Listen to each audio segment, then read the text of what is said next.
All right, on this episode of Bowks Talking Bouts, yeah, putting in some heavy work and stuff like that ahead of a big fight here, man. I'm really excited for BKFC 20 Bedford first Barnett too, and people can check that out August the 20th. We got a title fight going down, and yeah, just happy to have you back on the show, man. So like, you're still getting in that solid work over at 757 and everything like that ahead of this one. Yeah, it's actually pronounced 757 boxing. It's me and my father's gym. We've been in business about 14 years now. So next year, after I'm a world champion, he's going to turn the reins over to me. I'm really excited about that. Oh, that's awesome, man. Has this been something that's been in the works for a little while now, like a legacy-minded kind of thing, or just something that's popped up recently? Well, I mean, my father originally opened the gym to try to keep me out of trouble, keep me off the street. Unfortunately, it didn't really work. I still went through my struggle, personal one. But I came home after doing my time, and he had moved to a new location, and I just hit the ground running. And the rest is kind of history where I'm at now. I was absolute nobody, just trying to fight to stay out of trouble and to pass the time. I always say that fighting changed my life. Fighting saved my life. Bare knuckle changed my life. But if it wasn't for my dad stepping on my neck so many times to try and keep me on the straight and narrow, building this gym and essentially keeping it open for about 4 years, 3.5, close to 4 years while I was incarcerated. So I had somewhere to come back to and something to do when I did come home. I'm always grateful to him for that. Hold on. Yeah, and it's cool that he's got the BKFC 16 ring mat inside the man cave there. That was cool to see on your social media. Oh, yeah, he keeps that. That's like his, his little keepsake. He feels really, really just, I don't know what the word is about me fighting Chop, especially since I grew up watching Chop fight. And there was kind of a world champion around my dad's time in boxing, and he decided to stay in the military rather than pursue his professional career. Because I always feel like my dad sacrificed a bit of himself for me as when I was born. And he had this decision whether to stay in the military and do his service to the country and his family, or to continue to chase his dream of being a pro boxer. And he decided to take care of me and my brother and my sister. Yeah, and you talk about just, how much of a game changer bare knuckle boxing has been in your life. And I mean, it's pretty amazing, just like the curve there, because you were, the first tryout there, prospect, and now you're getting ready to, get in a title fight here. You've got like the most wins in BKFC. Like, can you talk about just the journey there? Because just some amazing stuff for sure, man. A real grassroots evolution. Yeah, it has been. Like I said, it's been life-changing. It's been life-altering, but it's really more or less not really about the titles or anything like that. It was just, finding my niche, one, in the fight game, and two, just having opportunities to grow as a person, as a human being, in and outside of the ring. That's really... Yeah, no doubt, man. And I mean... Sorry, go ahead. In and outside of the ring. Yeah, but you were talking about the... last fight there with DeMarcus Corley and everything like that. And I was asking you before if you had thought it was going to be like a title eliminator kind of situation. It seems like you felt that was the case after. Was there any, stresses at any point about like getting that title fight locked in, or any level of uncertainty? Or did you think just the nature of that emphatic, TKO stoppage over a tenured guy like DeMarcus Corley was more than enough to lock you in the spot? I guess I only asked that with the backdrop of Datna win and some of the, contract negotiations with BKFC. No, I mean, as far as me and I was concerned, I think my Bluetooth's dying. We might have to go on speakerphone. I was guaranteed a title shot. It didn't matter whether, as long as I beat Chop, I was gonna. It was in my contract that the next time they put up the 135-pound title, that I would be the person fighting for it. I know it was just a matter of who I was actually gonna fight. We all know who I was initially supposed to fight, but that situation in itself, people keep asking me all the time about him. And my energy is, who is that? I proved what I said, tenfold, and I didn't even have to fight him. Just his own actions alone proved that. The type of person and the type of man that he is. in comparison to the rest of us fighters, what we stand for and what we strive to represent. Yeah, for sure. I mean, you got a big fight to focus on here. I imagine one that holds tremendous importance to you, but just, still kind of talking about the Corley fight here a little bit. I mean, a lot is made of like when fighters get out there with, different individuals, and it kind of can like level up the skill set and stuff like that. Like, what was the experience like being in there with a guy like DeMarcus Corley and just putting on the caliber of performance you were able to? Like, how much, I guess, has that galvanized the confidence and everything like that, just putting on that kind of a performance? For me, it felt, it was, my whole life has been about redemption. It's been about growth. It's about pushing the barriers and proving to myself that I can continue to strive to be the best version of me. And beating him like that, I was shocked, but also I knew it solidified for me that I'm still on the right path, and I'm still growing. I was still growing as a fighter and as a person. And that's all I've really, really strived to do. Because there were times in my life where I was so stagnant, so complacent in places that I probably shouldn't have been stagnant and complacent in my life. And then it showed me that I was really about this fight game. I'm at that level. Like I say, I feel like I'm pound for pound, no matter what anybody says, the best bare knuckle fighter in the league right now. And I say that because a lot of these other guys came in with previous accolades and, time in other sports that allowed them to get spots and shine that I was not afforded. I had to fight literally from the tryout all the way to being the main event at BKFC 20 for my spot. And that's why I say I'm pound for pound best friend. I take nothing away from those other fighters, but I got mine the hard way. Yeah, I mean, your track record definitely underscores that idea, and you can very well make a case for being the outright top fighter for sure. But you mentioned the importance of redemption in your fighting endeavors, but also just your life path in general. I mean, Johnny Bedford being the only guy you've fallen to in BKFC competition, like, is this like the most important fight of your career, just in the sense of like you talk about how important the redemptive kind of components are and stuff like that? Like, I imagine this rematch presents like a pretty pronounced sense of redemption. Is that a fair characterization of this upcoming fight? Yeah, it's a fair assessment. Everybody's so wrapped up in the main event, the titles, blah, blah, blah. I'm going out there to prove to myself what I knew all along. And then also, to prove to myself that I did grow, as a fighter and as a man. I feel like I let him beat me a little mentally before the fight even happened. And then after the fight started, we all saw what happened. I got up off the canvas and I threw everything out the window. I fought Johnny's fight.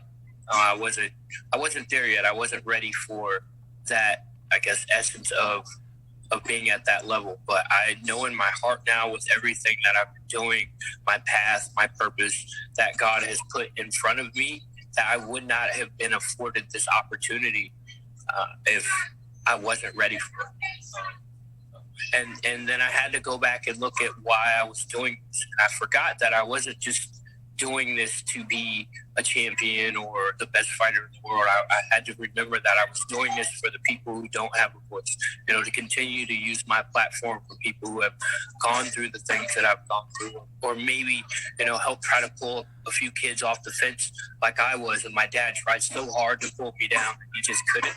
I mean, sometimes it takes somebody who's actually been through it, so being out there to go out there and perform at the best of my ability, win, lose, or draw, is a voice and a representation of everything that God has done for me in my life, and what he can do for other people. And for me, that is a bigger purpose than anything, than any belt I could ever win. That is so much more important. Yeah, it's awesome that you're waving the flag in that kind of regard, and you're looking at it through that kind of lens there, man. That's really cool. But you kind of talk about the first fight and how you ended up kind of playing into his game. Do you think like the biggest, I guess, differentiating factor with this like second go around here will, I guess, be like the more, I guess, pronounced like fight IQ, like showing the educated hands moniker and just, kind of like going in that direction? Definitely. I've had an opportunity, within. See, and another thing I want to point out is that I had to fight my way back for another champion. It took me 2 years to get back to another shot at 135 pound supremacy. Johnny literally lost his belt, and they turned around and gave him another opportunity. He didn't have to really, I guess, earn his spot again. I had to earn my spot. I had to prove my worth to this company over and over and over and over again. Just because he came from the UFC and he's Johnny Bedford, he doesn't have to do that. And so my mission and my purpose is to show that us no names, as I call it sometimes, if you're willing to sacrifice, dedicate yourself, work hard enough that the doors, God opens the doors because he makes them have to open the doors for you. And that's exactly what I did. So I plan on going out there and showing how much I've grown as a person and a fighter. But the IQ is so much better. I've made this sport my own. You see people trying to take what I've brought to every fight and implement it in their own game. And then I've seen other fighters bring things and I put it right back in my wheel well and came out and used it. That's what I love about this sport is we're still, I always say, in the innovative stage. Yeah, I feel like you almost see the growth on like an event to event kind of basis there, but you kind of highlight something interesting in the sense of like the momentum that is heading into this one, just with him, coming off the defeat last time out, and you had a 3-fight win streak since the first Bedford fight there. Do you think that's the biggest differentiating factor between the first fight and this upcoming one, just maybe the momentum, or is there maybe another variable in this rematch that should be spotlighted? No, I don't think whether it's a win streak or not is just the most important variable. The most important variable is the purpose behind why we're fighting and my growth as a actual bare knuckle fighter. You came out and lost, didn't get a chance to grow, as you have to show that growth immediately in this fight. But I got a chance to grow better as a fighter and go back and reassess, get better. And also I have new things that I'm bringing to the table. He's got to come out and whatever he's learned now, blah, blah, blah, from the DAT fight, he's got to take a test run on me. And I'm not the person to take a test run. Everybody knows that you can't be out there trying to implement stuff with Reggie because it's not, that won't end well for you, Yeah. And so he can only come out and still fight the way that he fought me before. We all saw what happened. Once I got up and got my shit together, excuse my language, I started beating him up. Everybody acts like he just completely whitewashed me in that fight. And that is so far from the truth. He left just as bloodied and battered as I did. I just happened to get knocked down a few times. And that's also because he was the much bigger man that fight. But he's not the bigger man anymore either. I was teeter-tottering between whether I was going to still maintain my boxing career and fight bare knuckle. And then the USBU gave me the blessing to retain my title of the champion. And there's a word for it. I'm sure you could look it up. Like champion in recess? Come again? Like champion in recess, like still maintain the belt? Yeah, they said as long as I continue to compete in bare knuckle, they won't mandate a title defense for me. So that gave me an advantage to just go ahead and truly move up to be a solid 135-pound fighter instead of trying to box at 128 and then turn around, do bare knuckle at 135 when I was always the smallest guy in the weight class at 135. But you saw me and Chop Chop. Yeah, he was still bigger than me, of course. He fought at welterweight, but his size did not matter when it came down to it. And that's because I am wholeheartedly a 135-pound fighter. And that is a big difference. Yeah, a ton of growth for sure, but just interesting kind of facets in your career. And as far as even before the Chop fight, it seemed like there was the perception you had that he was even kind of looking at you as more of an entry level opponent getting into bare knuckle. And it seems like the chip on the shoulder dynamic is maybe a thing throughout the career. You were even talking before about you're one of the few elite level guys that carved your name out in this circuit, came in without a big name beforehand. Do you think that can start changing a little bit if you get the ideal outcome in this upcoming fight here, or is there almost a competitive benefit to having a bit of a chip on your shoulder, as it were? Wait, say that one more time. A chip on my shoulder, how? Oh, I'm just saying it seems like there's been a linear pattern in your career of maybe people underestimating you for whatever reason. I'm wondering if there's a benefit to having a certain chip on your shoulder there, if you think maybe that rhetoric will go away with a title win here. What are your thoughts on that? They'll never doubt me again after next weekend. Nobody. And not as a fighter, but just as a person. and what I'm trying to do, what I represent, and what I'm trying to accomplish in my life in and outside of the sports circle. So if you look at it from that, if you call that a chip on my shoulder, then yeah, nobody will ever doubt me again when I get done.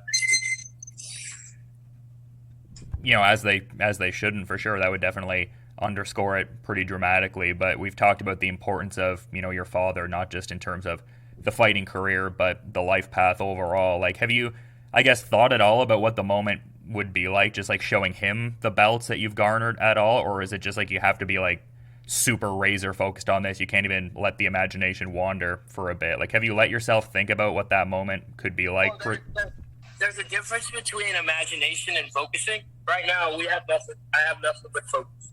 So everything else that comes after the fight, I'll deal with in essence when that time comes.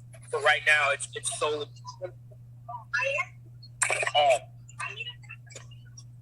right now it's just solely focused and making sure that I have crossed every T, dotted every I, and I'm just truly, truly ready to, you know, go out there and put on and perform to the best of my ability. And I know that after I get my hand raised, the first thing I'm going to do is thank my Father in heaven for just giving me the opportunity to be raised to that level in my life. Yeah, incredible stuff, man, for sure. And just important that you have the... Oh, no, it's okay, man. I mean, it's just an intriguing dynamic because you've got the, I guess, generations now going and stuff like that. Like, how much do you, I guess, like how much does that galvanize what you're doing, just like being a father and a fighter simultaneously? It's sometimes it's a task, you know, trying to balance your family life and chase your dream. Like I said, I feel like my father and his life kind of sacrificed chasing his dream to be there for me and support me in mine. And so for me, my children, I just want them to see the work that I put in my daughter, she knows, and I've never hidden or sugarcoated anything about my past and what I've done, but she's also seen the work that I have put in and how much I'm dedicated to, you know, being a good dad. I know I don't always do everything perfect because we're human beings, but also just continuing to dedicate myself to what I want to do in life, set a good example for them. It's not that my father didn't set a good example for me. I was just hard-headed. No, fair enough. You got to learn certain things the hard way sometimes. I mean, I think that's a relatable thing that a lot of people can kind of resonate with there. But you've been great with your time, man. And, like, I mean, obviously you got to be a dad too, so I want to be mindful of that as well. But just, you know, in the interest of putting the ball in your court a little bit, is there maybe anything you'd want to sort of add as a parting thought as we're wrapping up here, Reggie? Yeah. So I'm always going to drop my quote. I will always drop my quote, and I want people to know this. First, put God first. If you're going through anything, you're struggling, try praying a little bit. But we're never limited by the circumstances that are created around us, only the ones that we create in our own minds. And what that means is no matter where you come from, what you do, what walk of life, if you want something in this life, if there's something you dream to do, go out there and go get it, and don't let anything ever deter you from believing or thinking that your goal is not accomplished. I'm going to go out there again. And then to all my sponsors, thank you all so much. There's like 15 of them. So if you go to my website, it's called educatedhands.co. You can check out my sponsors, their services. And then two other things. We're doing a meet and greet down in Biloxi. That's like my second hometown for fighting now. This will be my fourth fight, bare knuckle down in Biloxi. And some people do or don't know, I did a little underground fight down there when I was a kid or a teenager, whatever you want to call it. So it's my second home. So Bowks Sports Bar and Grill is hosting a meet and greet with me 8 p.m. next Wednesday. And then the Biloxi Pro Hockey